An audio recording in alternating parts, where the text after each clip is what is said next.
What's going on, YouTube? It's your boy Switch coming back at you. You know what I'm saying? My thoughts. You know what I'm saying? What's today? 22nd. Monday. Oh, Wednesday.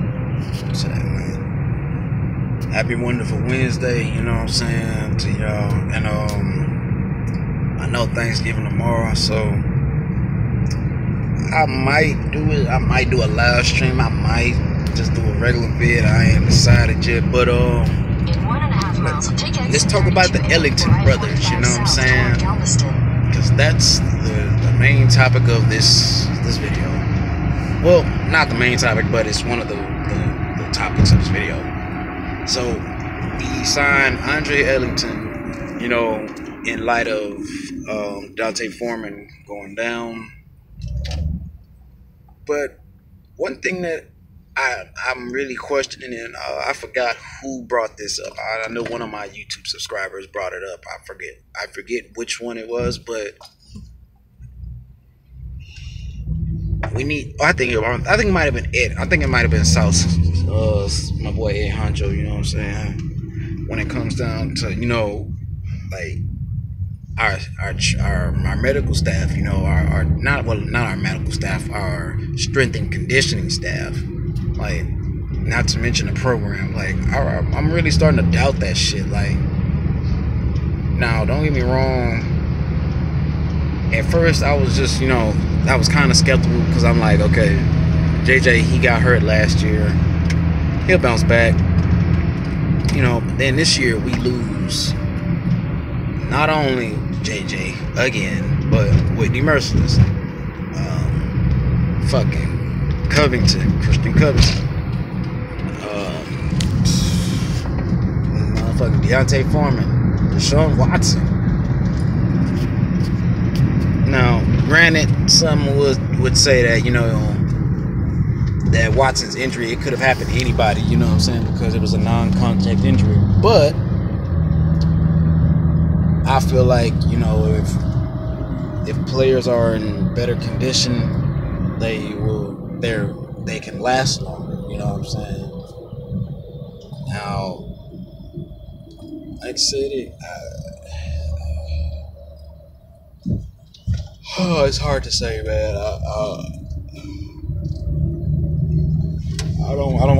I don't want these guys to lose their jobs or nothing.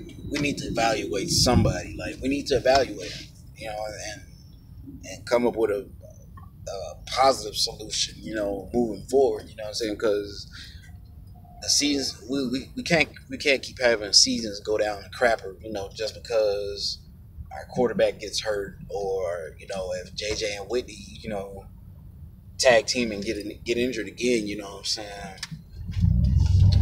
Can't have that, you know what I'm saying, because it's demoralizing to the team and it hurts the impact of the team.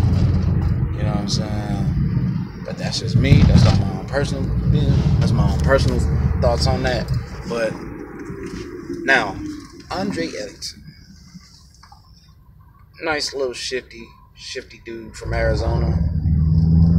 Well, he was in Arizona. They cut him, but shifty little back.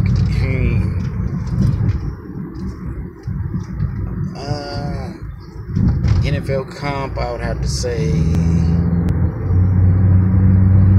he reminds me of Darren Sproles in his later, you know, in the later parts of his career, you know. But getting Ellington, you know, not Bruce, take exit 32 Andre, I-45 south toward Galveston. You know, getting him, you know, it helps you in multiple ways. I mean, not only is he a running back, but he can be a receiver out of the backfield. Also, he can really help you in the return game, special teams wise. You know, I feel like that's where his contributions will immediately, you know, impact. You know, I really do. No, not true. Take exit 32A. I mean, yeah, as far as all that goes, man, that's really all I have, and it's just funny because I'm only at 5 minutes. Let's see, what was I talking about in my last video? Bless you. Thank you. See, one thing I don't, well, I can't say didn't because it hasn't happened yet, but one thing I don't understand is, you know, everyone's saying, well, yo, D, man, we're going to have a lot of cap, you know, what should we do with it, you know, and I keep saying it, you know, but people just, well, let me ask y'all this. How many times will I have to be right in order for you guys to fucking start listening to me? Like, for real. I don't pull these football facts out of my ass. I'm not, you know, I'm not fishing the web, you know, hoping to find something that's, you know, non-credible or none shit like that. Everything that I go and I look up and I put on YouTube is factual. Very factual. You know what I'm saying? And like I said, looking at this team for what it is and what it could be going into next year, money has to be spent in the right places. Now, of course, like I said, we all know the number one potential free agent who, if by some miracle he doesn't get re-signed, you know, by New England, Malcolm Butler would be foolish not to make Houston his top place to go, because don't get me wrong, other teams need secondary players too, and he as an NFL player, he should feel those calls, you know, but the homer in me is saying, don't pick up the phone for them. Butler, pull a number 17. I almost said his name, but I didn't. Pull a 17. Don't pick up your phone. Don't call nobody. Don't return none of bills, you know, sexually explicit text messages talking about, you know, about this and that with X's and O's. You know what I mean? But yeah, and next thing you know, come here, get paid, you know, and play. Now, next on my list, like I said, it wouldn't be a sexy pickup, you know, but I'm staying right over there in New England's territory, and I'm going, all right, Butler, you don't want to play there no more? Okay, we'll sign you. And Jonathan Banks. Now, I mentioned him in my other video before. I believe that he will, just like Butler, he will become a free agent. And it would be smart for Houston to pick up those two guys as corners. Now, of course, Butler would be your number one. Kevin Johnson would be your number two.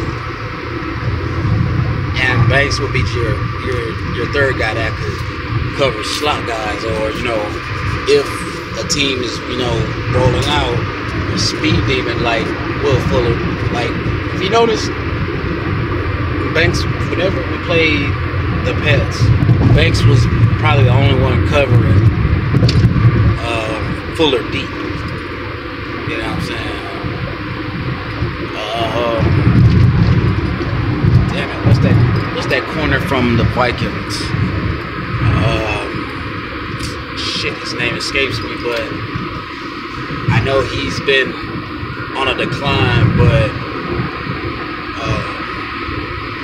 I would definitely take a look at him as well.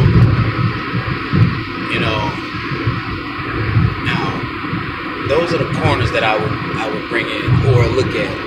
Now, from a safety standpoint, I'm not changing my safeties because of the fact that I know what kind of impact they can have on this team, especially in the secondary. It's also noted that I'm positive about, you know, the result that bringing these two guys in for safeties. I feel like as a defensive whole unit, like as a whole defensive unit, will be set. Now, of course, you guys should already know the Texas native Kenny Vaccaro is one of the safeties who I would bring in, and of course, the other is the other big hitter. You know, Eric Reed. Now, I'm not. My reasons for not backing down on those two guys, coming in and being our starting safeties. Well, in my line of defense, I like to have guys that can play either safety position, but can still come downfield and make a decent tackle. Or if not a decent tackle, they have that ability to create big hits and cause big hits. I don't know if you guys realize this, but just like in Madden, and just like in real life football, if you hit the guy hard enough, he will come off the ball. If you hit the ball, 9 times out of 10, the ball will fall. I quote the great Charles Wilson, if you swatted the ball, he will fall. And those cliches couldn't have been more truer, man. Like, they couldn't have been more truer. Now, from a schematic standpoint, when you look at our pass rush and the pass rushers that we have, and, like I say, going into next year, what we would have coming back, offenses wouldn't have to realize and know we can't sit here and hold the ball for 3 or 4 seconds because JJ will probably get home, Whitney will probably get home, and Clowney would get home. Now, with that being said, the only option that you have in your passing game is quick routes, and you're basically daring the defense to, come up and make for sure tackles. Now, for you guys that don't understand, go ahead and let your window down. Not a lot. Now, for you guys that don't understand this concept, when,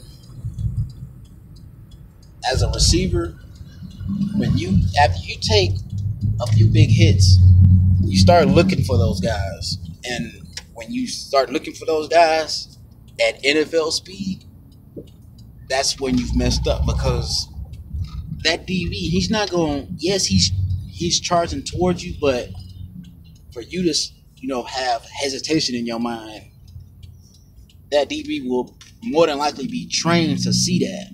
You know what I'm saying? So if he don't create a turnover, that first time, you can rest assured. Sorry about that. But you can rest assured that if he don't cause a turnover the first time, he will create one the second time. And as any Houston fan, we should know, we of all people should know this. Once you start turning the ball over in the game, it can have, a downward spiral effect, on the rest of the team. But like I said, man, I'm going up on 13:30. Oh, I just got off work. I'm about to go get faded and rested, and I'm out.